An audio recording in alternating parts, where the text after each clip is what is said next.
Coming up on today's episode, Ford releases an actual electric Mustang, Starship goes through some design changes, and oil goes negative because everything is upside down now. Let's get ludicrous.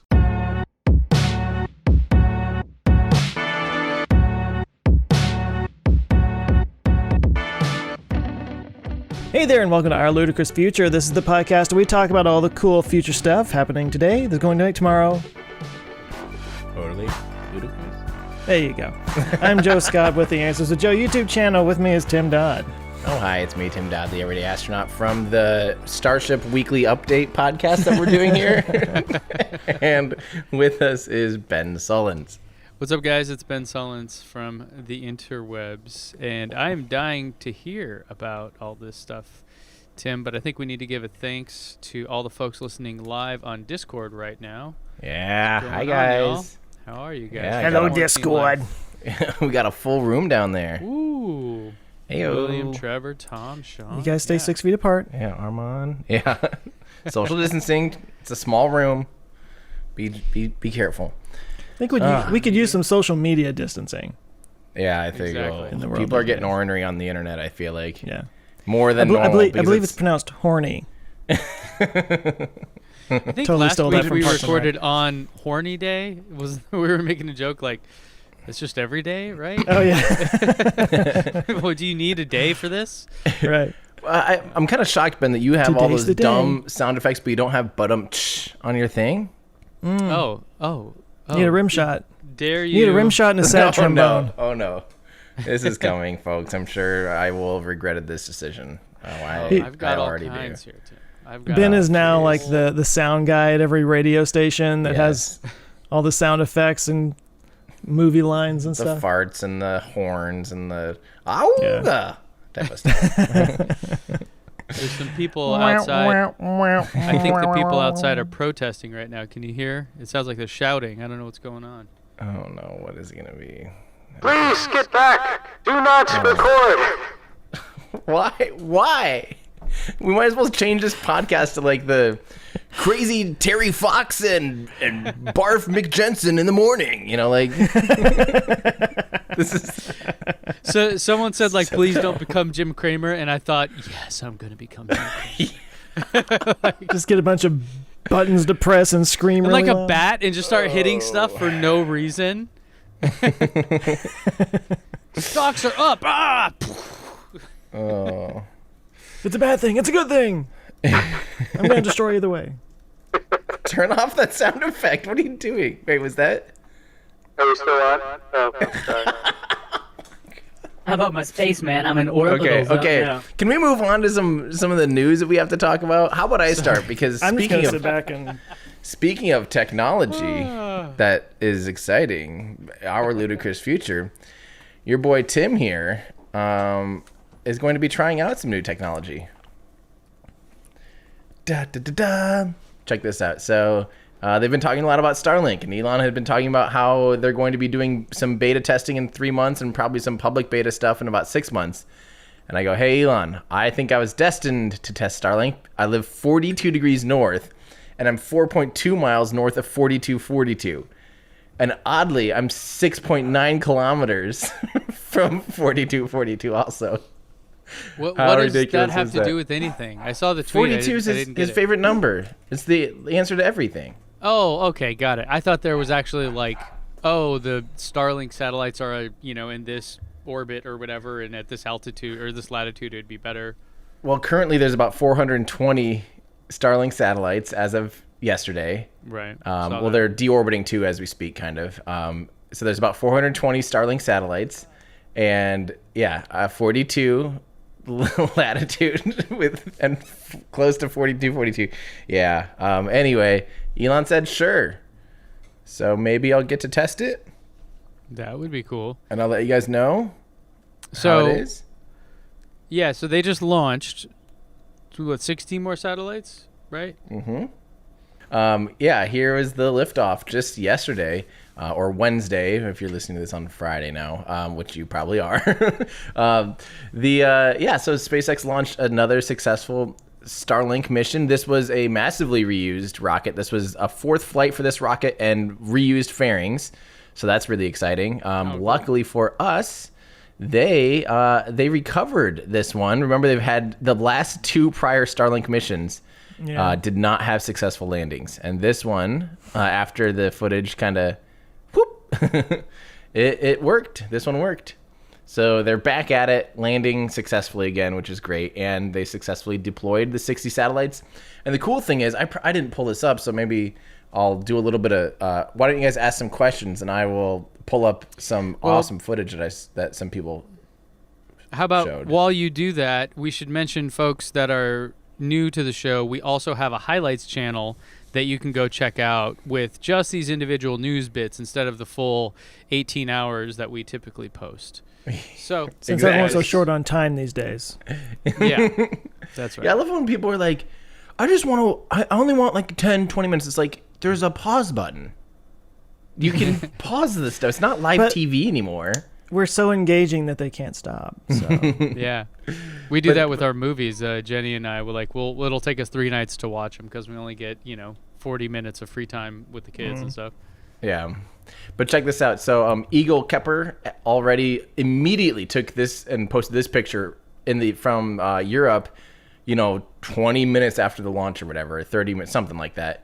Very soon after the launch. This is the second stage at the top, followed by the 2 trails, because there's 60 satellites in the fairing, and they're in stacks of 30. So there's 2 stacks of 30. So that's what we're seeing. And then someone else here, this was Zapolks Nagy, space station guys. Check this image out though. Again, the Falcon 9 second stage, probably either an empty stack or a satellite deployment or something or whatever it is, and then the satellites. How wild is that? Apparently they seem to be a lot more visible right now, and I did ask Elon that because I've been seeing people reporting constantly that they're seeing. I was going to bring that up. I've been seeing that a lot lately. Tons, and there's a few. I think there's 3 factors for the increase in like people noticing them. Number 1, people are probably more bored and spending more time now, just like maybe hanging out outside in their backyard, trying new things. That could be part of it. Light pollution's down, air quality is a lot higher, so people in metropolitan areas have a lot more visible sky than normal, and that's literally measurable, that the night sky is more visible in big cities than it ever has been.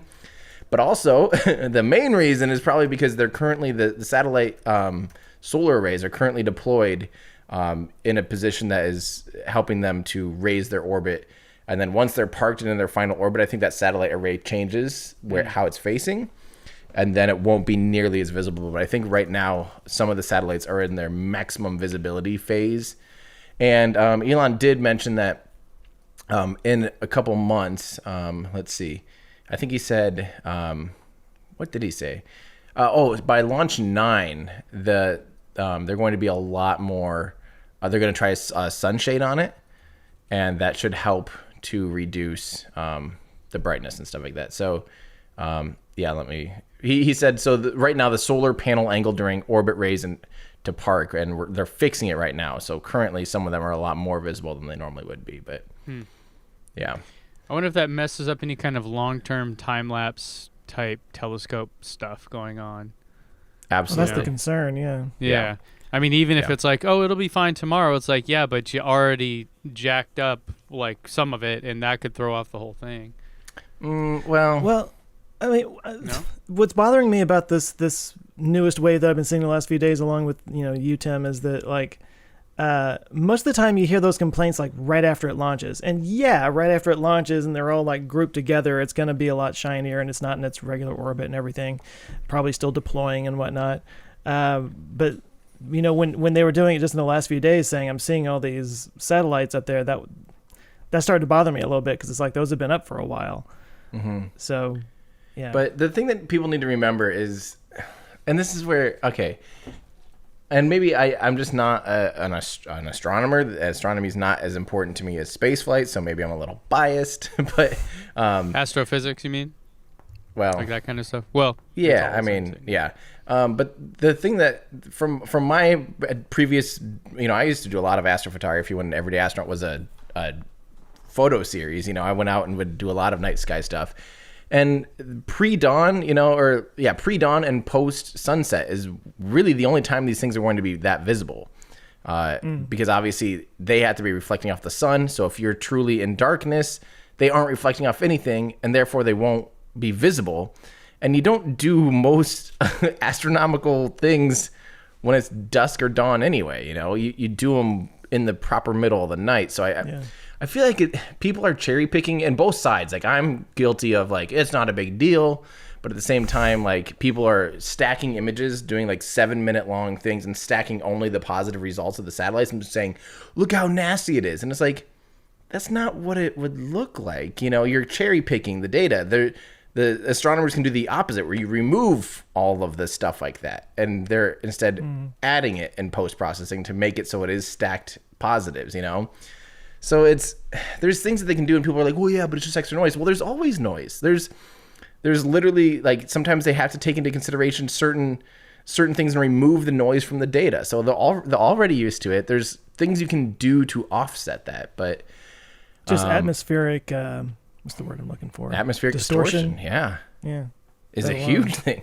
I just think we're maybe at this awkward moment in history where this is going online before we had more on orbit, observatories. Like, I think once there's more and more astronomy already just in orbit or out in space, like the James Webb Space Telescope, and if say Starship or other commercial launchers make it cheap enough to be able to do big, game-changing, space-based observations, like, that'll be kind of game over anyway. That'll be way better. That'll be way better, but it'll take. Think about the number of us, observatories and things, and, and plus, units down here. It'd be a decade before, or 2 decades before we could remotely match that output or that capability. But yeah, you're not wrong either that it's Elon, so people want to pick on him for stuff because it will get themselves more attention, right? But also it's Elon, and he's going to make sure he's saying it's okay, even if it's not like 100% okay too. I mean, like, if this were some random, Russian oligarch or billionaire out there doing this, those people may be complaining, but no one would care. Yeah, or in the other constellations that were in the works, like I never heard one concern about like OneWeb or any of the other ones. Mm-hmm. Yeah, but still, it is something to and it sounds like Elon cares about it. Obviously, it's space they're taking and the stars and stuff. They're taking actions, and I think, as long as they're working with the scientists, which they are. They should be able to come up with protocols and ways to make it so it's really a mitigated issue. It was funny. Someone the other on Twitter goes, I would give up internet before I gave up astronomy or something. And I was like, how ironic for you to say that on Twitter. Yeah. Yeah. Like, maybe have a sign of you next to your telescope or something. I don't know. I had a similar thing. I posted that video, Who Killed Teslanomics, explaining, because I guess I explained it here why I changed the channel name, but, not everyone from the channel watches the podcast. So I did that video, and I got a few people saying, oh, this clickbait, blah, blah, blah, blah, blah. And I'm like, you realize you're on YouTube, right? Like, this is the home of clickbait. It's like... Right. Going to a steakhouse and complaining they don't have a quinoa salad. It's like you went to a steakhouse, idiot. Like, if you don't want clickbait, go read scholarly journals. Right. Don't go on the internet. Right. Because guess what? That's where that's the home of it. Yeah. That's the game.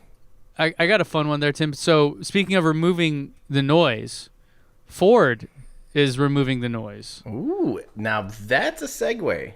From that is a Mustang that is electric and is an actual Mustang. How cool is that?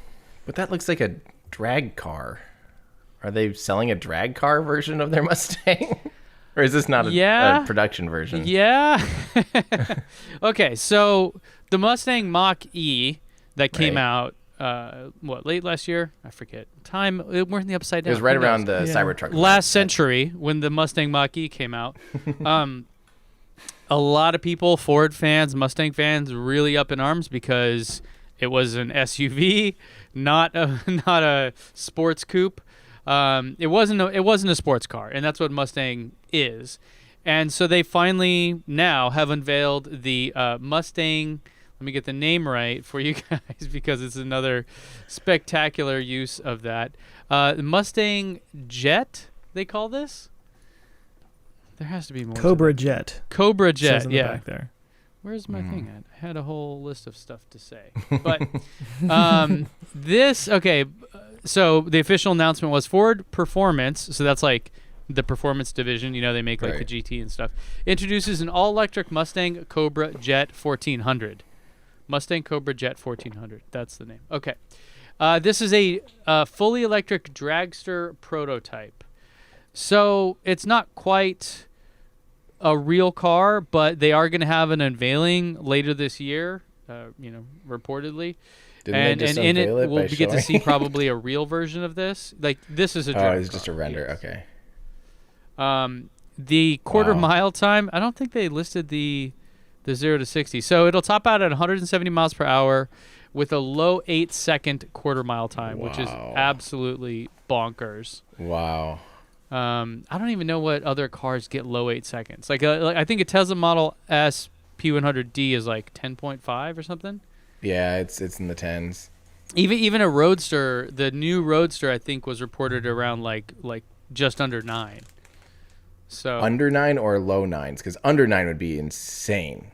I don't remember exactly. Full-blown what they drag reported. cars, I mean, we're talking about people, that have supercharged, 1,500 horsepower, slicks in the back, stripped interior, full-blown drag cars, like... Well, and that's basically what this is, right? When you look at Yeah. it. So they do report 1,400 horsepower and over 1,100 foot-pounds of instant torque, they say. Wow. So this is a drag car prototype, but the cool thing about it is that when they have an unveiling, I would speculate that they will also unveil a real electric Mustang, like That'd be cool. a production car version of this. That'd So be cool.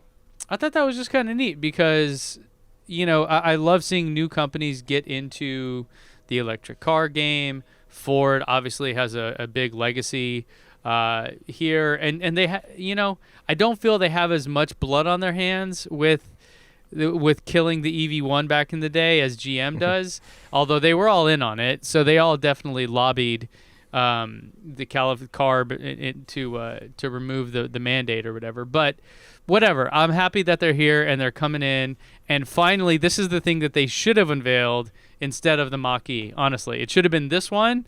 Holy crap, let's go for a ride in this. That would make big headlines and everyone would love that. And then, hey, by the way, we have the consumer version of this, like just a regular Mustang.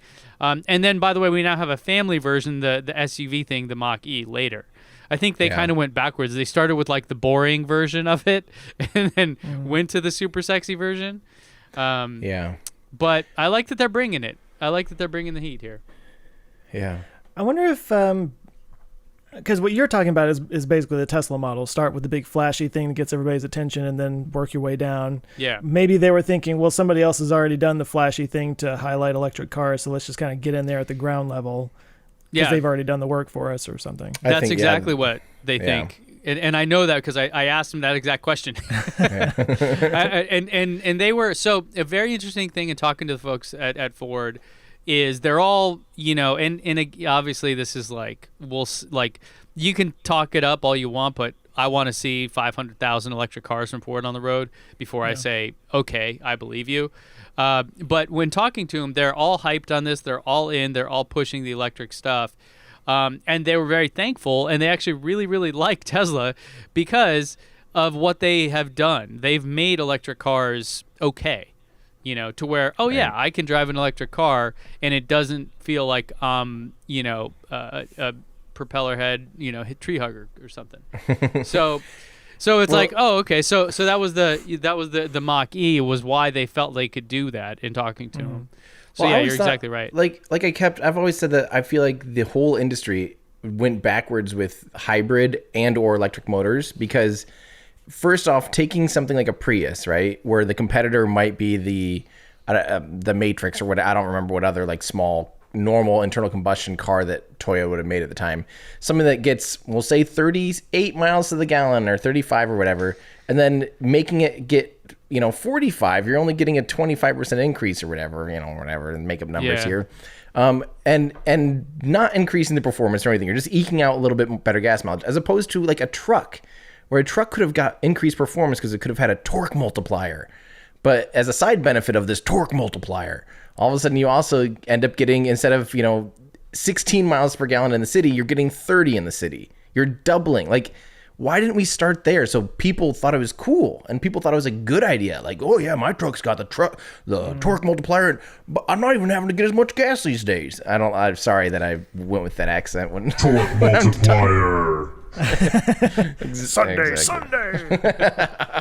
See the torque multiplier run over 14 school buses.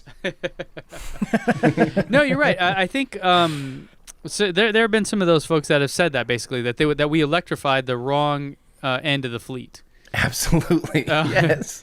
I mean, and also we've talked about this before, but like when you get a really tiny footprint of a car, you can't put enough batteries in it, even with the highest energy dense ones we have available today. So they suck because they don't go very far. But if you had an SUV, hell yeah. Like an electric motor has so much torque that the weight doesn't really matter a ton. Yeah, and you have such such a bigger room. You can dump this is like GM was talking about. We're going to have their what was it? I don't know. Not going to make any of them batteries. I figured it wasn't titanium. It was not real battery. And they were going to like unobtainium. Yeah, they were gonna punch in 200 kilowatt hours and beat Tesla. You're like, you have 200 kilowatt hours in there. Of course you're gonna go further, right? Like that's like, I would hope so. My car with a 85 gallon gas tank goes further than yours with a 10 gallon gas tank. Like it better. I replaced my truck bed with just a fuel tank, and guess what? I have better range. Yeah. But you're right. I think the point you're trying to make is that like it was kind of dumb to go after that part of the fleet, and then also it didn't really make much of a difference. It's like it wasn't much of a step forward. Right, as opposed to it would have made a drastic impact on the cars that are getting the worst, especially in city. These big heavy trucks, SUVs, were in town. They're constant stop and go. You're having to, accelerate all that mass constantly. That's where a hybrid system would have made the biggest difference. Like, what were we doing? Why did we start on the other end of the scale where it makes little difference? And I think to a good step forward, and this is somewhat controversial in the EV space, is a plug-in hybrid electric vehicle. Because it is an electric vehicle, and typically they go for, 30 to 50 miles on just batteries. And that's awesome because a lot of people, that's their commute to work and back. They get to work, they plug it in, they drive home. Like I have friends, they bought a Chevy Volt with a V, and they'll they reported, oh yeah, I used to go get gas every other week. Now I go twice a year. And you're like, that's fantastic. That is a huge step forward, even though you're not going full battery electric vehicle. So I think that would have been, I think you're totally right. Hybrids were kind of a, what is this, other than marketing spin, and then actual plug-in hybrids, battery ones are a step forward, and that's what you see. Like Jeep is coming out. I think they said in 2022 or, in 50 years or so, all of their fleet will be plug-in hybrids, or there'll be a plug-in hybrid option. Well, not that it matters, because right now they're going to be paying you to take gas, apparently. Here, take some of this gas. Fill your car, please. We have too much of it. What is going on there? Is anyone paying attention to the whole Joe, tell us what's going on. Oil price? I don't know that I know more than you guys do, but I've got an article I can put up on the screen to make it look like I've read it. Do that. Let's just be honest here. But yeah, so it's already gone back up. So this isn't true anymore. We kind of covered that before we started recording. But this last week, oil prices actually went negative, which means that they are they're producing more than they can sell, and they have to pay people to store it. Wow. Okay, so I've seen some stuff just around about this, so I'm gonna sort of repeat them, and if they're wrong, then let's blame them. But so just before all this happened, we were already kind of having a bit of an oil issue because Iran and I believe Argentina, Russia, Saudi Arabia. I'm just going to throw out country names now. But there was a kind of a pricing war going on, and it was sort of pricing us out of the market here in the United States. And then everybody stopped driving. Yeah. And going to work and stuff. And so everything just completely fell apart. But yeah, so it dipped down below. Right here it says oil prices crashed through zero, closing out the day at negative $37 a barrel On 420. on 420. Yeah. So I don't remember when was the last time this happened. It was like back in the 30s or something. Wow. Has it ever? Yeah. So Or since they started tracking it back in the 30s. what's interesting about this to me is I feel like, typically you'd hear when high gas prices, you're looking at like $100 a barrel. And now you're at a negative dollars a barrel. Mm-hmm. Yeah, and it was exactly what you said. I think it was just the confluence of the OPEC changes. Because it's funny how that whole thing works. I don't know if you guys have researched it much. I'm vaguely familiar. But you have a cartel, like the actual definition of the word cartel, called OPEC. And they all get together and agree what to do. Because if one person produces more than there should be, then it throws off the entire oil market worldwide. And Russia, I don't believe, is in OPEC, so it's usually like Russia and OPEC basically decide what's going on. But here in the U.S., ever since, when was it? We had like a huge oil shortage. I'm probably for the past 60, 70 years, we've been investing heavily in our own oil production in the U.S.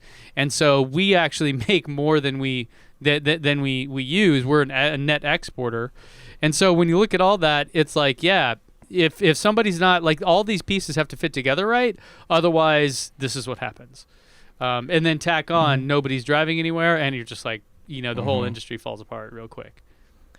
Well, it says right here at the end of this article, it says, these staggering figures may not be as large in May and beyond, but there's little chance the global demand will bounce back to $100 a gallon anytime soon, or barrel, sorry, if ever. Yeah, $100 a barrel is So- always kind of the marker of like, whoa, that's getting high. Like the oil market's running hot. And then Yeah. OPEC and those guys could say, hey, let's produce more, Yeah. Well, here, real quick, let me share my screen because there's one of my most trusted sources, thestonkmarket.com. Elementary school forced to take possession of 10 million barrels of oil. This is just satire. It's like The but Onion. Yeah, it's really funny. Tom shared it in Discord, and it made me laugh really hard. But that's pretty funny. I wonder what impact this will have, though, on people wanting to purchase an EV, because obviously low gas prices make consumers a little more prone to not worrying about which vehicle they get next, big SUVs type of stuff. But at the same time, I wonder if this is, at the same time, we're also seeing people experiencing, a lot of the environmental impacts that we're seeing where the air is cleaner than ever before, all that type of stuff. It's interesting. I wonder, I don't know. What do you guys think? So there's a group of guys that I meet with on Zoom. Been doing it long before Zoom was really popular, on Wednesday nights, and one of them works as an architect, or he works in an architecture firm, and he has been working from home during this thing, and he was saying last night, he was like, I don't know that I'm gonna go back to work in the office anytime soon, and just because what I think has happened is like a lot of companies could have done work from home kind of things for a long time, but it was always like, I'm just trying to get business done for the day. That's like this side thing that I don't need to worry about, and it's something I don't have time for that, as a manager or whatever. Right. And then they were forced to implement these resources to make it so that people could work from home. And I think we're going to see a lot of people saying, you know what, I'm more efficient this way. It's less time stuck in traffic. A lot of this is going to continue afterwards, I think. Like a lot of companies that were putting off doing some kind of work from home functionality have now implemented it, and a lot of them aren't going to completely go back. So I keep saying this. I'm always thinking about like what is happening right now and how it's going to permanently, carry on beyond this. And that's one of those things. And I think the price of oil is going to stay pretty low for a while. I think that's a good thing. There was I was just trying to find the quote, but there was an interesting study done in China about this, where they took I think it was 500 people. I'm sorry, they asked 1,000 employees who wanted to work from home. This is in China at it's something called C-Trip, which is China's version of Expedia. They asked 1,000 people if they would want to work from home, and 500 of them volunteered, and a lot of them had really long commutes. And what they found was that those people were more productive in the short term.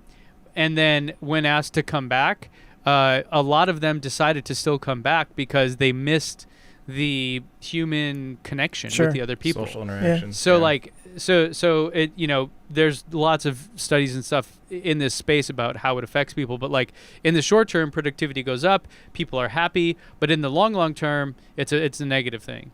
So it sounds like just like your sit-stand desk, like there needs to be some kind of balance of like once a month company lunches, it's the minimum, or something come in like once that. a week. Yes, right, exactly. Yeah. Come in, and it'd be how great would it be? This might be getting into like communism or something, but how great would it be if there was some kind of system in place where it encouraged, hey, these companies around, this, you guys do a meeting on Monday, you guys do meetings on Tuesday in these regions or whatever. Or so that people aren't all flocking, like the 9 to 5 idea where like everyone goes to work at the same time and leaves at the same time.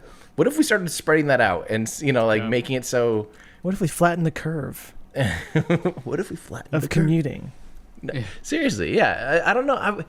I wonder how big of a ripple effect this will have, because we were talking last week or 2 weeks ago about offices and everything, where if all of a sudden office spaces are half as big because people aren't working in the office as much, or they're electively coming in every other week or whatever type of thing, what will happen to the economy there, and will that shift where all of a sudden some of these big huge mega corporations will need to just go down to the size smaller, and because they're not needing this giant one anymore, and there will be other effects too, like restaurants nearby, coffee shops nearby, who live on those companies, like in downtown San Diego, in the area I used to have an office. It was called the Central Business District.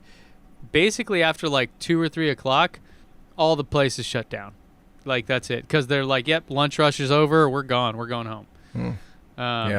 So there's the whole ecosystem, the like economic ecosystem that exists today, is built around this model, and now that model is shattered. But yeah, what's going to happen? How many of the pieces are going to come back to what they were? Yeah. Maybe some balance. I had a team, when I had my team here in San Diego for Pluralsight, I kind of had a do whatever you want policy in terms of coming into the office, but come in for team lunch, which was every Tuesday. So we would cater in lunch, and then we would just, kind of chew the fat, tell stories, whatever. I would give like an update what's going on. And that was it. That's all I cared about. Other than that, you can work from home 100% if you want. I really don't care. Because we have people that had this one guy, he had a commute. If he came in rush hour, it would be like an hour and a half to an hour 45 to get into the office. And I'm like, this is just stupid. Right. This is a complete waste of everyone's time. You were talking about, Joe, with the people, missing the socialization. Maybe it'll just shift where people socialize more locally with their neighbors and with their friends as opposed to their coworkers, because now you're not commuting 2 hours a day. You have more time to do just socialization. I don't know. It's funny you say that, because that was something else that we talked about last night with those friends of mine, was that, they walk around the neighborhood and people are just like hanging out in their front yards, neighbors coming over 6 feet apart, but like they're just bringing their little lawn chairs and sitting out there and hanging out. And socially responsible. I'd never seen that before. I lived here for 10 years. I've never seen that before. Huh. That's cool. I haven't even really like hung out with my friends at all. That might be a good idea. Like do like a big giant circle in someone's front lawn where you're all far apart. Yeah. In a cornfield. Not to go, I know we're kind of on a different topic now, but going back to the whole oil price thing, I said oil. Very, very Texan. Yalda. Oil. You ever been to the oil bowl? But so giving a little bit of credit where I saw this was 2-Bit Da Vinci did a video about this that I saw yesterday or this morning, whatever. But I don't know exactly how oil pumps work, but apparently you can't just turn them on and off because once you turn it off, like things get unsettled and you can't. Yeah. So, so when you're having these moments like this where they don't have any place to store it and the consumption has gone down, it kind of builds on top of itself because they can't just turn off the oil wells. They have to let them keep going or else it actually causes more problems. Well, and this is the OPEC thing, right? So when they agree to like increase production, what they're saying is take the ginormous reserves we have and sell more of it. Yeah. So it's a scarce resource, but it's like a falsely scarce resource, like diamonds or something, where diamond dealers buy all the diamonds, so that way there are fewer of them. That way the prices go up, right? And so it's that same kind of thing. And this one is exactly what you said, because you can't just hit the off button or have a Nest thermostat, be like, turn all those off. Well, I'm not using them. Doesn't work. Well, and so I just got to mention the flip side of all this as well, being in Texas. So oil in Texas is basically like coal in West Virginia. Like everybody knows somebody that works in the oil industry around here, especially the part of Texas that I come from. And so I'm seeing a lot of posts on Facebook from people that are like, pray for the oil industry. And you're sitting there going, what? But that's because they're worried about losing their jobs, right, and not being able to provide for their families. Of course, nobody wants to lose their jobs or anything. Well, so how long until there's a bailout for the oil industry? Well, yeah, inevitably. But I'm seeing an interesting parallel between what we've kind of been hearing from coal country to what we're now starting to see in oil country. It's starting to mirror that a little bit. Man, it's almost like we should have. And of course, I feel for people who are worried about losing their incomes and not being able to pay their rents and their family, meals and everything. But this is where I do not understand why there's people like they'll act. I mean, I know why, but when people try to actively, get rid or like deny solar and wind farms, saying like they're evil and all this misinformation. It's like those are job potentials, guys. Yeah. There's a huge. I think solar is the biggest energy sector employer, I believe. It's crazy, and it's just growing. So why fight that? This is that whole thing. I've said this about a lot of things before, but it's like if you are still betting and reinvesting right now in clearly antiquated technologies like coal and oil, you deserve to lose your money because you can clearly see the trends. Like obviously, we can see what's happening here and what's happening here, and like why are you still in? You deserve to lose your money. Yes, I agree, like 30, 40 years ago, if you invested $4 trillion or something and you're like, oh, it was a 50-year payoff. I got, there's going to be a lot of money. So just got to hang in there for 10 minutes. I get that. But if you're today still being like, well, I got to get a new oil rig up here, like, tons. Why? And there's still tons of that stuff going on, man. It's ridiculous that these companies aren't shifting. As I guess, it's such a nuanced conversation, right? There's so really much is. to consider. It's easy for us to sit here and say this, but we don't know, all that stuff, all the pieces things that have set in motion 10 years ago, right, that you can't stop now, kind of a thing. Yeah. Well, so you can make a parallel to like what happened with Kodak. They said we're a film company. Yeah. Not we're an image company or a camera company. Right. We're a film company. Right. And then when everything started to shift, they were like, oh no, Yeah. Same thing. Nobody's stopping Shell or Exxon from saying we're an energy company. So let's also make some windmills. Let's also get into solar, They are. Oh, are for they? Sure. Oh, okay. Yeah. Yeah. See, that's the thing. I'm out my butt. Well, it to what degree is the deal? Because BP and these guys I know are doing huge amounts, but then you look at it, it's almost like Volkswagen with Electrify America. You're like, that exists because of Dieselgate. You were not going to do that. That was not, and like BP is doing all this stuff. Yeah. Remember the Deepwater Horizon thing or whatever? Yeah. There's a reason you're doing it, right? Yeah, so you have to wonder where, but I don't care. Like, I know some people really get into the motivation behind why. Right. I don't care. As long as you're doing it, let's party. Right? Even people are doing the right thing for the wrong reasons, they're still doing the right thing. China's a very good example because they're the largest EV market in the world. They're pushing EVs incredibly hard. They're pushing renewables incredibly hard. They have all kinds of really fascinating tech, all these things going. But that's not to say that the human rights record of China is also good. Right. Like clearly Right. China has some things that I think we can all objectively look at and go, that's not good. You know, Right. but to me, I don't know. Maybe I'm just like an eternal optimist of like, I always want to find the good in someone or something, and you know, I'm for it regardless of how or why it happens.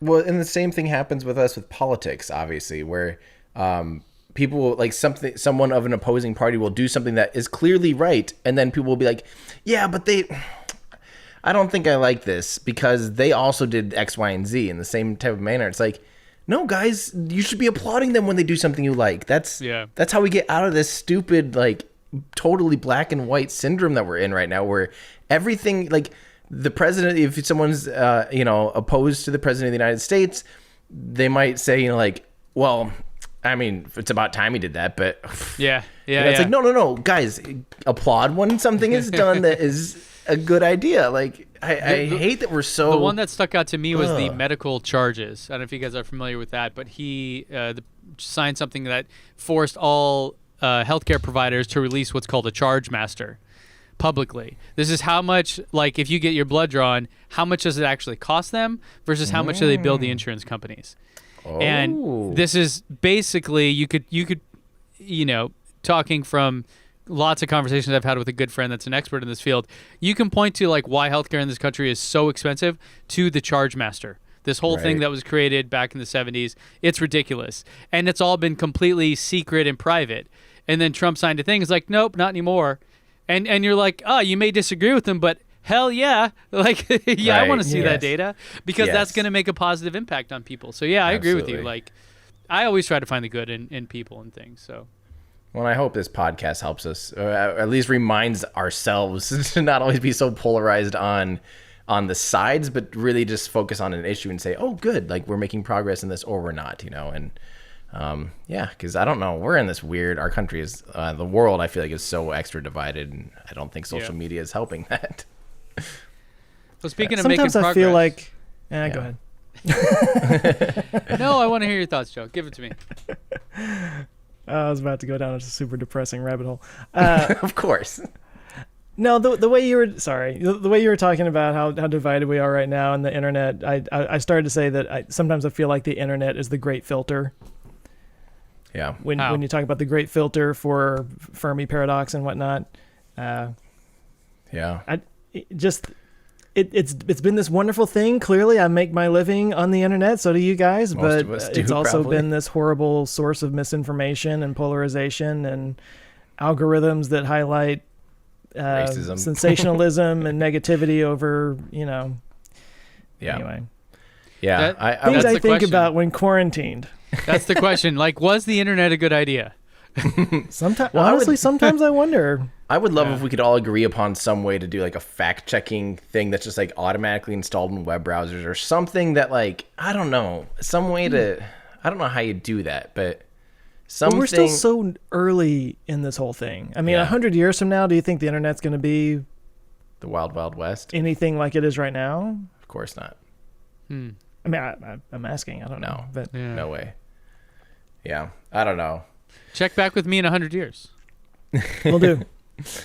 Oh, speaking of 100 years, Ben, what were you showing us? I got something for Speaking you of guys. checking. All right, checking. Let's check our news feed. Oh my gosh, what is going on? Tesla is now claiming 3x improved thermal endurance in the Model S and X performance update. When was this? Yeah, so Tesla just Endurance. put out a new acceleration boost for the Model S performance, getting the 0 to 60 from 2.4 to 2.3. Let's have a party, guys. Let's. That's insane. And one of the deals was that apparently it's going to improve a 3x improvement in the thermal endurance, meaning you can kind of do more launches consistently and get better speeds. So the release says that with our latest over-the-air software update to Model S performance, we improved 0 to 60 acceleration to 2.3 seconds and quarter mile time to 10.4. So there you go. Going back to that. There you go. Yeah. Oh my gosh.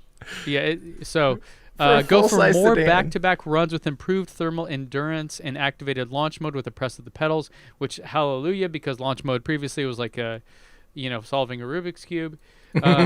Now they have this thing called cheetah stance where it lowers the front axle and adjusts damping before entry and better traction. So you can actually go see this. My buddy Brooks from Drag Times did a video showing it off. It's really cool. And you automatically receive the update, et cetera, based on that. And I saw Marquez got it. So cool. Updates are going out, faster stuff. The thermal performance is the kind of cool one, though, because that's been sort of a big weak spot, I guess, in the Model S performance specifically. If you guys remember to the very early Model S's, they were putting on the track and they would overheat. Like it would actually break the seals because it wasn't made to go that like super fast, on a racetrack, you're going hard acceleration, hard braking, just like non-stop, which is why I don't like it. But that the car wasn't made for that. Now apparently it's getting better, and all kinds of good things coming to people that can afford a $120,000 car. As good things should come to them. But I mean, when's the last time a $500,000 supercar that you drive, 5 times a year? When's the last time it got a 0.1 second faster over the air? For free? Never. Yeah, I was gonna say you could go get it tuned or something. But Yep. That's crazy. Dang. Well, should we take a little break here, guys? Let's do it. I'm out of coffee. I'm out of coffee too. It's time. Hey everybody, we wanted to take a second to thank all of our fans out there who are supporting this channel and our individual channels. We wouldn't be anything without you. Everybody Astronaut, Teslanomics, Answers with Joe. Thank you. I mean, yeah, honestly, it's this community of people. It's your comments, your likes, your shares, your subscriptions.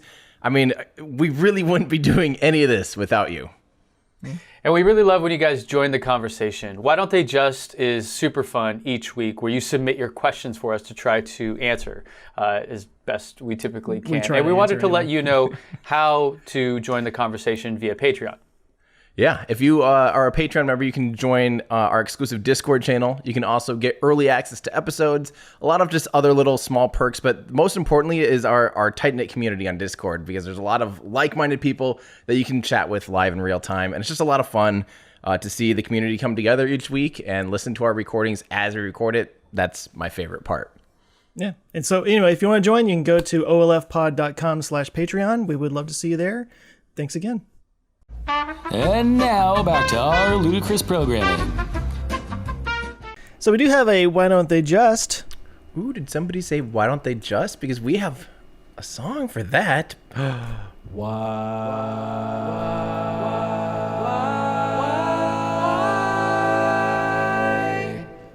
don't they just do this? Why don't they just do that? Why don't they just do this? Why don't they just do that? Isn't that like the greatest thing? Oh, isn't that the greatest thing that's ever happened? That's from Sean Michael Wallace. Sent us this a new song that's infinitely better than the stupid one that I wrote. I didn't think we could approve on that one, but apparently you can. It is possible to improve on perfection, I guess. Who knew? But we met Sean at Fully Charged Live, and Sean, thanks for sending this our way. That was awesome. That's incredible. That is incredible. So that was really cool. Yeah. So what is our Why Don't They Just this week? What I really don't understand is how he sang so many notes at the same time. That's some of us are more that's some talented than Tuvan throat others. singing stuff right there. Yeah, he's using his armpits to harmonize. I don't know. Yeah. Well, yes, we do have one. Let me share my screen. It takes me forever because I'm slow and old. Okay. So, M.O. Crockett's, or MOC Rockets, said, why don't they just have Tesla produce electric mowers and other powered landscaping tools like leaf blowers? I've read, and Tim, you've talked about this, that they pollute in total more than cars, and if Tesla is concerned for the planet, it makes sense. And probably a car is just a status symbol beyond functionality.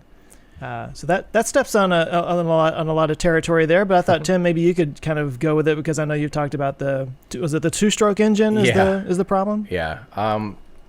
Well, I feel like we've kind of talked about this once, maybe a year ago or something.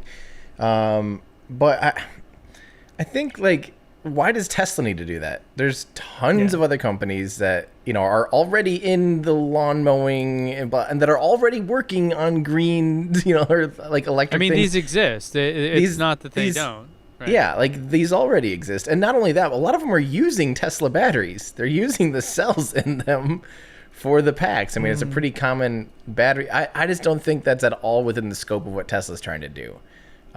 It's not wrong. They don't have to do everything battery. They don't. Yeah.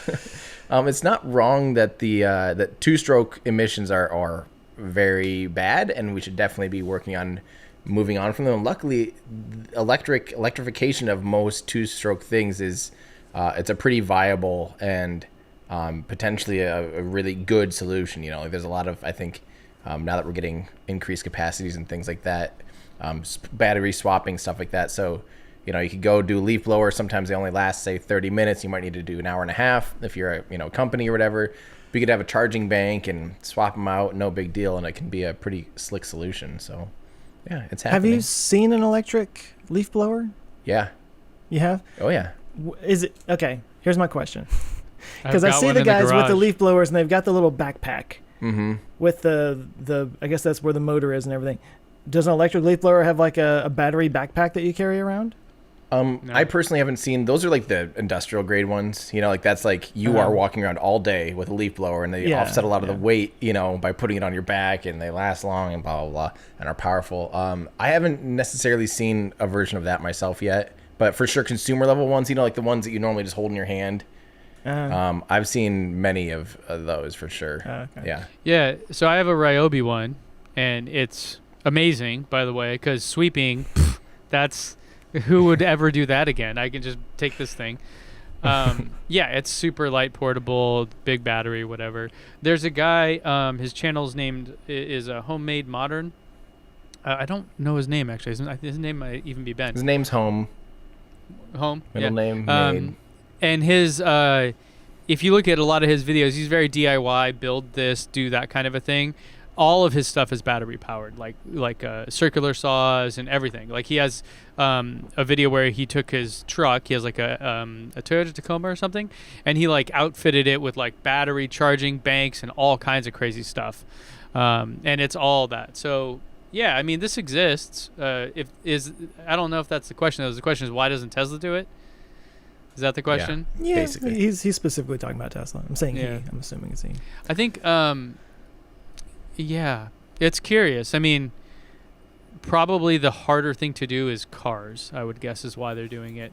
Elon seems to really have an affinity for doing the hardest thing. And so maybe that's why it makes more sense. Because, the little lithium-ion batteries that are in, all the leaf blowers and stuff, it's already there. These companies already have it. It already exists. I think... and they're getting better and cheaper is really the bit of it. So, well, the piece of it that I thought was interesting was the kind of assertion at the end there that the car is a status symbol. I guess this could be taken in multiple ways. Maybe he's saying that Tesla is only interested in doing things that are sexy and cool, that are status symbols, or maybe it's talking about how if you're getting more pollution from those two-stroke engines, and why wouldn't you focus on that if your purpose is really to be environmentally friendly? Right. I think the thing that stuck out to me about that is that a lot of times I think all of us that are really into electric cars, we get kind of myopic about the fact that that's only one tiny piece of the entire climate puzzle that we've got to solve here. And I've argued in the past, and there's arguments against this, but my argument was that the reason why electric cars are important is because they're out there in the streets, in front of people, making that use case and getting, building excitement around electrification. Right. But that doesn't mean that they are the solution. They're just part of the solution. I think what you're touching on is that people aren't completely rational. And right, so like the argument of it being a status symbol is a totally valid one. There's nothing wrong with building it because it's a status symbol, because that is something people desire. So if the argument is why aren't people machines, that's like a completely different discussion, right? But like, why are I mean, if you're a more attractive male or female in general, why is life generally easier for you? Well, because we're human, and that's what we are, right? Like in our evolution, we've been programmed to like sweet things when we eat them and things like that. So it's like he's tall, he must be really smart. Right. Yeah, there's all these implicit biases that just come from the nature side of being an animal, and I think it's not something you could ever, like, if you're smart about product development and product design, it's not something that you ignore. Because clearly companies that care about design and aesthetics, like Tesla, like Apple, do well. And I don't think there's any nefarious kind of intent at all. I think it's just being smart, really. Why make something sexy? Because people like sexy things. And if you want to have a company that succeeds, you have to make things people like. It's the Halo car effect, It's why, getting something out there that people dream about, that people get excited about. People don't get excited about a leaf blower, I'm afraid to say. Like, no one's like, no 14-year-old kid out there is going, oh my gosh, I'm going to work really hard and go to college and really work my butt off and maybe I'm going to become a software engineer and I'm going to work at Tesla so I can buy a leaf blower. That's cheerleader's going to be really into me if I have that leaf blower. Yes, that's just not the reality. The reality is, like, people want the sexy thing like you're talking about, and seeing that's driven around and outperforming and out technologying and driving themselves-ing puts a brand of sexiness on electrification. So I think the overall greater good is electric cars being cool, desirable, therefore electric things are cool and desirable, therefore solar panels are cool and desirable, therefore wind power is cool and desirable. It's just kind of the whole... Yeah. This is why pure economics doesn't ever work. Like the pure view of economics, one of the key fundamental principles is that humans and markets and everything act rationally. And that's why all those economic theories fail. And this is where the invention or creation of what they call behavioral economics comes from. Because you have to take into account the human factor of it, right? And so, so why don't they? Yeah, because it'd be a dumb move, I guess. Have you ever listened to the podcast You Are Not So Smart? It's worth listening to. It's all about behavioral science and how everything that you just said, Ben, about how we're not rational people, we're emotional creatures that are trying to fit that into a rationality and everything, and all the ways that your brain deceives you and all the ways that you think you know something but you really don't, and it's a fantastic podcast. This is clickbait, right? This is people why what we describe as clickbait headlines or something. Why do people do them? It's because they work, right? Why do they work? Because we're human, and that's just how it is. So you either use that information to your benefit or you fail, essentially, right? Right. Yeah. But thanks, MOC Rockets, for asking that question. Yeah, it's a valid question. Speaking of things failing, hopefully we're not going to see something fail. And that is, of course... Please don't fail. This morning, as we're recording this on Thursday, Lab Padre has the live stream footage, and they posted this compilation time-lapse of serial number 4 Starship rolling out to the pad to be tested. This is very, very exciting, and of course we owe the people down in Boca Chica so much thanks for always covering this stuff so well, and Lab Padre for the awesome live stream coverage they're able to produce. It's just amazing. But check that out. They're rolling. They're getting more. Like, look at how detailed and nuanced the rocket is. I mean, there just seems to be so much more, bits on these than they used to. It's looking more and more like a rocket each time it rolls out to the pad. Look at all the different COPVs. I don't know. I still think I could get some corn out of that thing. Yes, it does in many ways still just look like a giant silo. I know, I'm looking at this silo. The Gaineses are going to make a mall out of that thing. Yes. Yes. I can't wait for the people to be scratching their head that have no idea what you're just talking about. They'll figure it out. You have to join us on Patreon and you'll understand that joke. But the cool thing is, let's see, where did that go? I don't know. But Elon basically said that serial number 5 will not be, or the serial number 4 will not receive Aero on it yet, but that they are tweaking Aero again. So the flippity-flappity Elanurons, as we're calling them, those are apparently going to be different by the time we see them compared to, remember, the Mark 1 prototype. We saw the flaps on it. And then we haven't really seen a vehicle with flaps on it since. And it sounds like by the time they attach to serial number 5, hopefully maybe number 6, then they will be different. As is everything. Yeah. When are we going to see this thing fly? This one should static fire, and it's the whole, like, it's so milestone based, you know, like this doesn't happen until this happens, until this happens, until this happens. So first we have to see this one survive cryoproofing at pressure, so where they cryogenically, you know, fill it to pressure with cryogenic propellant with liquid nitrogen.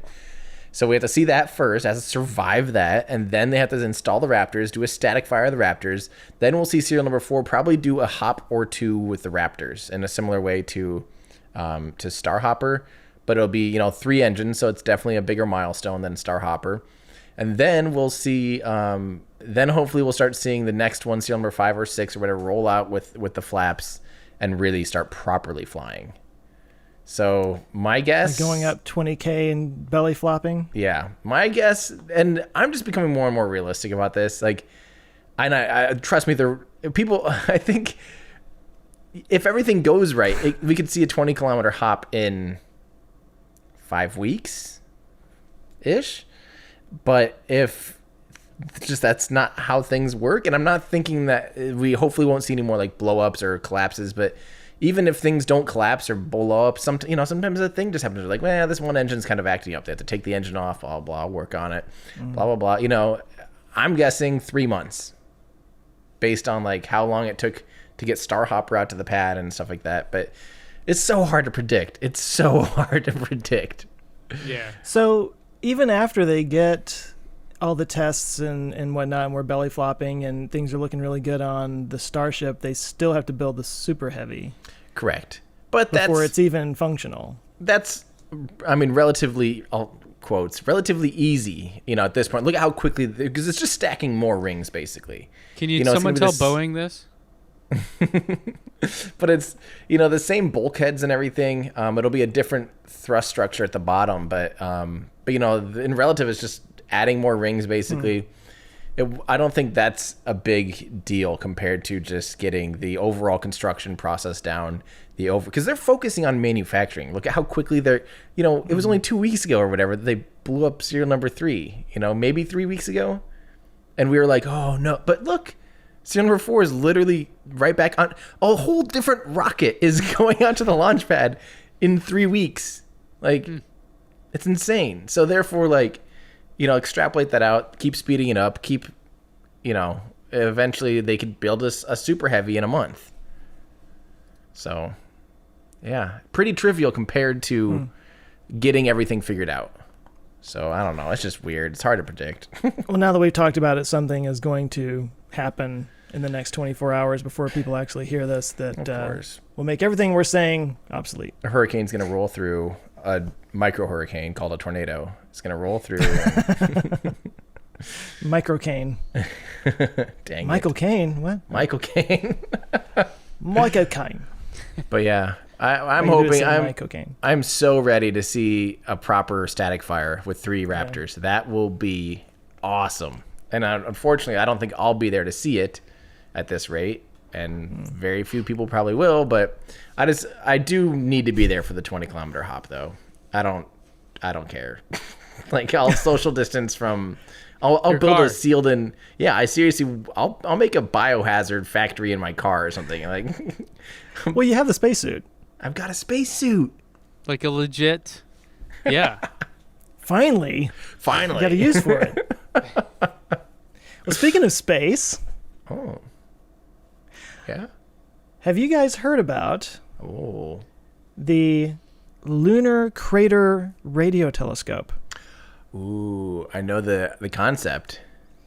Yeah, so I guess NASA just gave out, according to this article at Science Alert, their round of grants for their favorite up-and-coming innovative space projects, and one of them is to fit a 1 kilometer wide telescope inside a crater on the far side of the moon. Yes.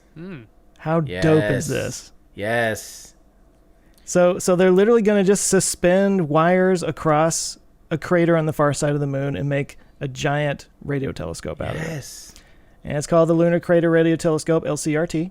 Yes. So a couple of different things about it that are groundbreaking about this. One is just the size of it. Where did it say that the FAST telescope here on Earth is the biggest radio telescope right now, and I think this is like 3 times bigger than that. And it'd be in the wake of Earth noise, like. Yeah, that was the second part. Yeah. Sorry, spoiler. Duh. No, like right here in this image, you can see the sun, the Earth, and all the Earth noise from the radio, stuff that we have going on here would be blocked by the moon. So, yeah. Did they already have a crater in mind? I'm guessing so. Does it say here? Didn't see if they had the actual name of the crater. I'm sure they already have one. What phase of development is this? Is this like actually? I mean, are we in like just phase 1 of like studying it to see how tangible it is, or like or is this like, hey, we're actually in? I forget how the system works there for that type of stuff. SpaceX is going to have to pay for this for Starlink. That's how it's going to happen. Well, so this shows how it works. They actually land in the middle of the crater, and then they have these rovers that crawl up the side of the crater and then anchor the ropes and spread out this mesh that gets suspended in the crater. I love that. Yeah.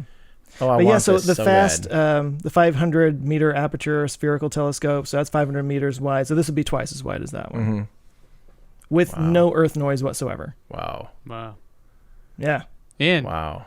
Why didn't they do that earlier? That seems like a great idea. I've been waiting for some radio telescopes and stuff on the far side of the moon for those exact reasons. It just makes so much sense. I mean, Well, it says right here that they're not clear exactly which crater will be used for the job, so we don't know which crater yet. But they've got plenty to choose from. Yeah. I mean, isn't radio astronomy basically the bulk of it at this point? Like, I know we want photos, but if my understanding is radio telescopes are what drive most of the data we collect.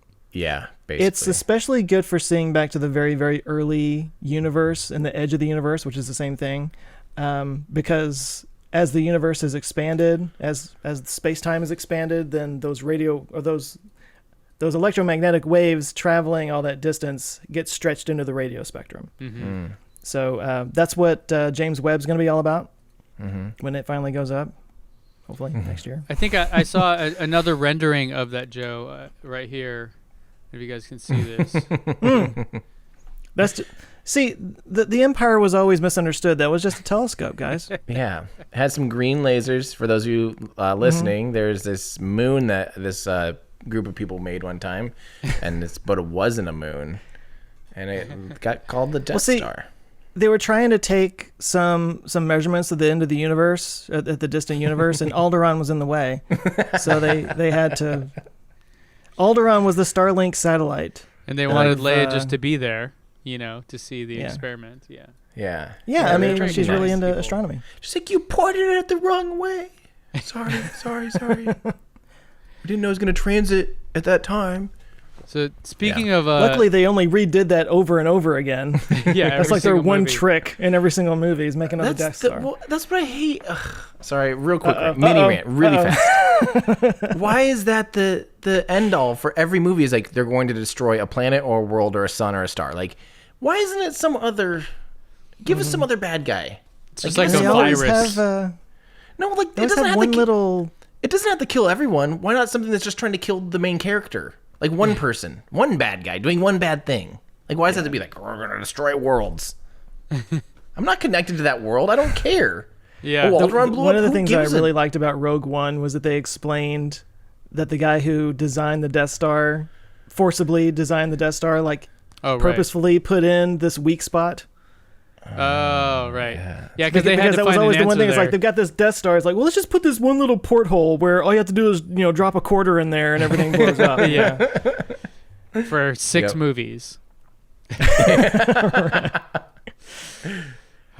Real quick though, staying on this rant, was Luke using the Force to curve the photon laser torpedo thing down into the vent? That always bothered me. Like, How I did he didn't curve it in understand that. there? How did it? Is that the Force? Like, why didn't Obi-Wan told him to use the Force? Why don't so they I guess, just use the Force to destroy the Death Star? Like, just from sitting at home, like, Yeah. like, why do you have to?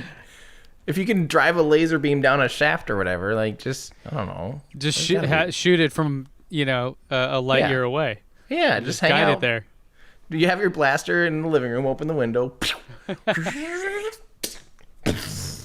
Like the Guardians of the Makes sense to Galaxy me. guy with the arrow.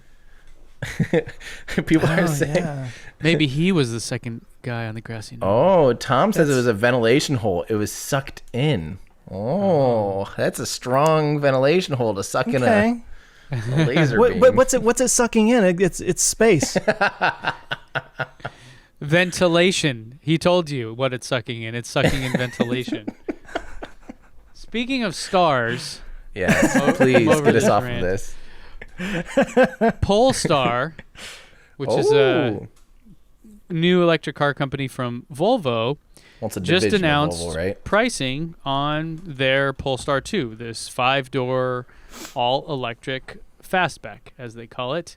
And it starts at $59,900, and it says on the roads, it doesn't say where those roads are, in 2020. No way. Yeah. And if you're just watching this after, it's currently 2020. So, 275 miles of range on a single charge, vegan standard interior. This was kind of a Just big in deal case when you want to eat the Tesla. interior. Yeah. I kind of want like a bacon steering wheel. Sprint to 62 miles per hour, which is 100 kilometers per hour, in less than 5 seconds. So it's quick, but it's not like 2.3 seconds, 10.5 second quarter mile time. This is the oddest looking photo I've ever seen of it right here. It looks really ugly. Yeah, Huh. I'm not a big fan of that particular view. So here you go. Here's a side shot of it. So if you guys haven't heard of the Polestar, it's not new, but the pricing is new, and the fact that they're moving forward on it, I guess you could say. What kind of building are they driving that into? Look at that thing. I'm excited about this. I think the design from this company, and I think they're in Sweden. Just I really am stoked on this. I do think Polestar is going to be successful and going to be cool. I don't know how popular it'll be in the United States, but depending on incentives and those kind of things. But yeah, we have pricing on it. $59,900 for a car that does those things in such a high quality, interior and everything. I think is a pretty good deal. I think it's not a bad choice. But how does that stack up compared to the Model Y? Because they're similar. Wouldn't the Model Y be starting off cheaper, lower starting price, faster, bit Yeah, I longer think range? it goes more to not the major muscle groups here and more the design and the style and those kind of things. To me, it feels more like a Model S, honestly. Huh. Yeah. I always assumed it was more higher end. but Yeah. I didn't Well, know for Volvo sure. stuff is very nice. I always Yeah. appreciated Yeah, it. I mean that's where I would put it. Yeah, I think per dollar it's hard to beat Tesla stuff. At least in the electric world. Yeah, that's kind of the funny, interesting thing. Like, if you're looking in the low end Tesla stuff, or I'm sorry, the low end electric car stuff, you can get some pretty good deals. But once you get into the high end stuff, you're basically talking Tesla and no one else right now. Yeah. I mean, unless you want to talk the Porsche Taycan, but that's like stupid. That's a $250,000 car. Like, fine. Right. But in the if I'm going to be spending $40,000 to $80,000, you're generally looking at Tesla stuff. But I'm stoked. More EVs on the road, more options, more countries, the merrier. And at least it has a good range. 275 is very respectable. Yeah, I think it'll be curious to see, and I really want to do a deep dive and understand how the hell they come up with these estimates and these things, because it's a bit of voodoo, it seems like to me. You know? I mean, you look at it, none of them are even close to right. Like, what's it saying? Like a broken clock is right twice a day kind of a thing. Like, you'll get the estimated range once in a while. Yeah. But generally it's going to be above or below that by some percentage. So who knows? Right. Crazy. That's cool though. Yeah. Polestar 2 coming at you, 2020. Coming at Cool. you, Cleopatra. Anyway, so speaking of Polestar, what are you guys working on? I'm working on a Polestar. Yeah. No, what? I was working on a pole. That sounds bad. Working on becoming a pole star. You're welcome, internet. That'll be the next TLC series, America's Next Pole Star for strippers. Anybody? Yes. No? Okay. No. But Monday, I have a video on Redox flow batteries. Haven't heard of that. Not ringing any bells? Okay. Is this a gravity thing, or it's like an actual battery cell? It's not a gravity thing. It's an actual battery. So, long story short, it's a liquid battery. So instead of having an anode and a cathode, they actually have two different electrolytes, an anolyte and a catholyte. Huh. One's positively charged, one's negatively charged. And they go into a fuel cell, and there's an ion exchange membrane, and when you apply current, the positive ions switch over, and it charges the two different electrolytes, and it stores the charge, and then once it's done charging to discharge it, it just basically works in reverse, and you get energy out of it. And what's cool about it, as I go on and on about in the video, is it's basically infinitely expandable. Like if you want to make a bigger battery, you just get bigger tanks and put more fluid in it. If you want more power, just add more fuel cells. So it's very expandable. So I'm basically making the point with lithium ion that when you get up into these grid scale city powering, facilities, you have to make millions of those 2170 cells in order to make that happen. Whereas with this, you just add more electrolyte to create a bigger tank. I'm excited to see that. It's pretty neat. It's pretty neat for big grid scale stuff. Yeah. The reason the gravity thing came up because I was looking at that recently about these gravity trains. Do you guys remember hearing about those? I thought that was kind of a neat thing, but apparently it doesn't look like they ever caught on, and they're just kind of dead at this point. But I thought that was a really fascinating idea because we talked about water before, which is like pumped hydro, which is, I believe, the cheapest energy storage you can get, but it's not exactly great for the environment, nor is it like just possible everywhere, right? You kind of have to have like mountains. Like you couldn't do that here. Yeah, right. You kind of have to have the right. It's not an option here. But the gravity train is something you could do. You could like literally build a roller coaster with a crap ton of like, super, super heavy trains. And when the sun is out, solar energy hits it and it pushes the train up the track. And then when you want it to come back, you just let the train go down and it pushes the turbine, kind of a thing. Right. Have you seen the, I would pull it up, but it would take me too long. The idea for a gravity battery where it's like a big tower and there's all these blocks. Yeah, and it lifts and them. it's computerized and it just like lifts them up when it's. Is that what you were talking about too? Powering. Or you said gravity train, Ben, but I was thinking gravity crane when you said that for some reason. No. I mean, they fall into that same category. I've been really digging into battery stuff lately, and it's like one guy's company, I forget, it was called Aries or something. The idea was that with the train, it's a steel wheel on a steel track. Like there's a reason moving things by rail is so cheap. It's because the like rolling resistance is so incredibly low that the amount of energy, the amount of delta V on Earth you need to move something is incredibly low. So if you have a train, you can push that train up a track and much easier than you could like lift something in the sky. But it's the same principle. Basically, you move a heavy object somewhere that gravity wants it to not be, and then when you need it to do its thing, you just let gravity do its thing, and it creates that energy essentially. Yeah. So I found this. It's called the Energy Vault. Let me share that real quick. Yeah. Oh yeah. Yeah, we've talked about so this. it like stacks up all these concrete blocks or whatever, and it lowers it down to get the energy out, and then once when it's charging, when it's like getting electricity. Oh, that whole thing is like up. made of them. Yes. Yeah. Oh wow, that's super cool. Let me find that. And it's totally automated, and it knows it knows, okay, I have a surplus right now or whatever. Yeah. And so as it lowers them, it's creating power, and when it has excess power, it builds it back up. It's like a Minecraft simulation we're looking at here. Minecraft energy. It's super cool. I love that. It is neat. Yeah, I love that idea. And yeah, you could put that anywhere, right? Mm-hmm. So that's pretty. I wonder why those haven't. I think that the challenge is, from the little bit of research I've done, is batteries like lithium-ion cells, like the Megapack things. The response time of them to grid demand is practically instant. Like, to go faster than that, you have to be like faster than light, and it's just not possible. So yeah, I think that's one of the huge. Maybe you talk about that in your video. I don't know what the flow battery is like, but I don't. But that's a good point. Yeah. yeah. I don't. I'll reshoot it. Thanks. Too late now. Thanks, Obama.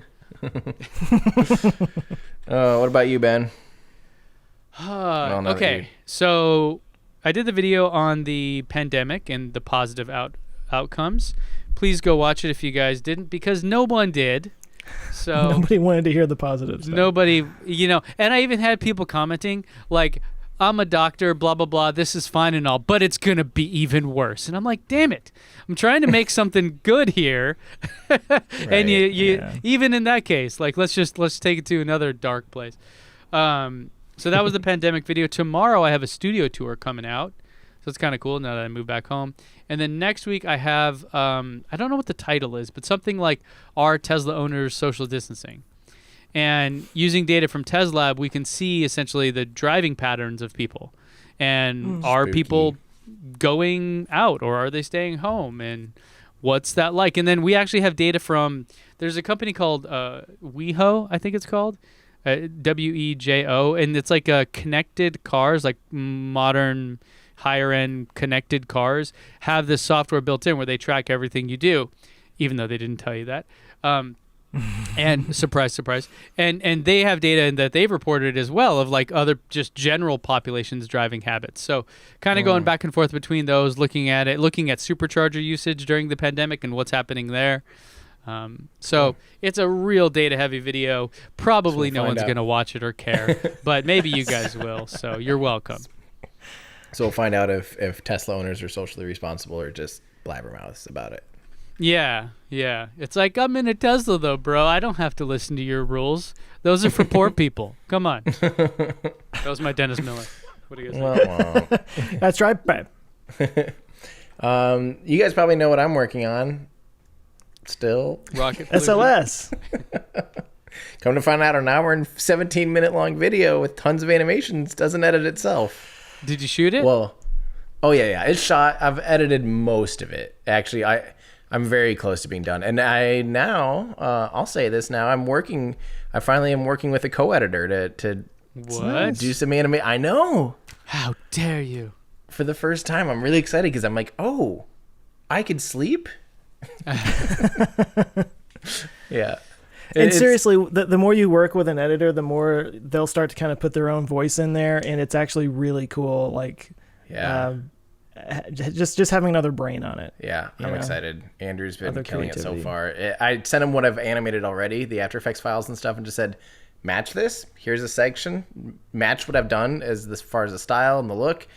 And he's knocking it out of the park, and I'm really, it makes me go, oh, this is how this works. This is how you make more than one video every quarter. A year.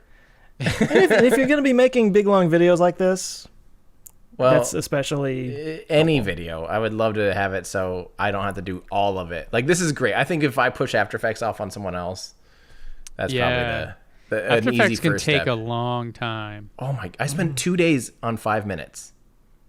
Yeah, I mean, it's gonna be worth it. It's super cool, but like, I really want to shadow somebody that's like a guru at this. You know what I mean? Just be like, oh, you work for Marvel. You make Marvel movies. You work for one of these VFX houses. I'm just going to sit and just watch what you do. Because guaranteed, like the 800 steps it takes me to do one thing is probably like a keyboard shortcut somewhere. Right. Well, and I think Andrew's already teaching me some of that. He's like, oh, you could just have this in a pre-comp over here. Like that type of stuff. I'm like, I know, but that confuses me. I know there's a lot of things I could be doing probably a lot more efficiently, but so this might speed up this should speed up my overall thing if I'm not having to do as much of the work and I can work on other things during that, who knows, maybe my output will increase to at least once a month. What? I think you should just go the opposite direction, man. I think you should just do full-on documentaries. Like, get a team, get fundraisers. You know, I hung out with that dude Chris Pine who killed the electric car, and he said it's about 6 people on his team when he makes a movie, and it costs like $1.2 to $1.5 million. So that's all you got to do. Just hit up your buddy Mr. Musk and be like, "Yo, I want to do this thing. I need some money." That's like $10. Maybe maybe if that tour thing goes through, maybe I'll turn that into like a proper documentary. You know, not just like a YouTube video. I don't know. Seriously, do it. Yeah, I mean, in fact, Elon, I think, funded Chris Pine's "Don't Trust Your Computer" documentary. If you guys, I wouldn't want it to be funded by anything to do with Elon. People would be like, wait, shill. He's Elon paid him. You know, like no way. Well, you do have to be careful about that when you're doing documentaries, because the first question you ask is who funded this and what motives might they have. Right. It's so hard, right? Like so often I see a documentary. It's like sometimes, very rarely, but I saw the one on fast fashion, if you guys have heard of that. And I started to watch it, and about 15 minutes in, I was like, what are you? I just got so angry I turned it off. And yeah, it turns out like the people who made it had a very specific message and narrative that they were trying to push. And as I'm going, I'm like, wait, no. So it just wasn't balanced at all. So yeah, it can kind of flop if you don't make it somewhat, wider appeal. Transparent. Yeah. Although if I was to do something like that, it wouldn't be, I don't think there's like a spin you can put on it. It's just like, here's what's happening, like here's a factory tour with Elon Musk. Like, I'm not going to be like, this is the only factory that makes rockets in the world. There are no other ones. No one else has ever made a rocket. So here you go. And buy your rockets from SpaceX.com and use they have a new code app for your rockets and rocket supplies. Yeah, exactly. Sweet. Well, guys, is that it? We got it through another one. Yes. Yay. All right. Stay safe out there, everybody. Yeah. And we'll see you. You guys take care. In our ludicrous future. Hey, thanks so much for listening. If you like what we do and you want to kind of help get it out there, you can give us a nice review on any of your podcast streaming platforms, whichever one you use. That kind of helps get it out there. Also, we do have a Patreon set up, so you can join us there at patreon.com/ourludicrousfuture. You can get your name in the credits, meet a whole other group of like-minded people. It's a lot of fun. We do appreciate it. We'll see you there. Thanks.